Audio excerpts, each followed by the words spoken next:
বিরুদ্ধে কণ্ঠ করছে আন্দোলন। ছোট লোকের বাচ্চারা মরবার জন্য কথা বাজিয়ে দেন মশাই। জানে না মহিম হালদারের দাপটে বাঘে বলদে খাটে জল খায়। আমার নাম শুনলে এই গোবিন্দপুরের মানুষ ভয়ে থর থর করে কাঁপে। আর আমার বিরুদ্ধে কিনা আন্দোলন করছে ওই ছোট লোকের বাচ্চা কর্ণ।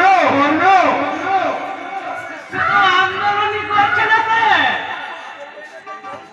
ঠিক কথাটার না বললে নয়, তাই বলছি। আমি খুব গোপন সূত্রে সংবাদ পেলাম পঞ্চায়েত নির্বাচনে আপনার বিরুদ্ধে ভোটে দাঁড়াচ্ছে ওই শুয়োরের বাচ্চা। তাই নাকি নস্কর মশাই? ইলেকশনের আগে রেডিওর আমার মাস্টারকে বলে তার রকেটকে দিয়ে আমি পাঠিয়ে দেবো একেবারে উপরে।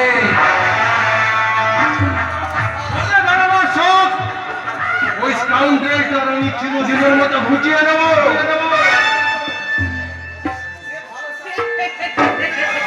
সেই ভালো স্যার, কেউ যেন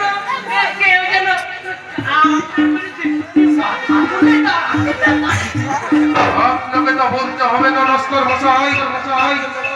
আজ 20টা বছর আমি এই গোবিন্দপুর অঞ্চলের গদিতে বসে আছি।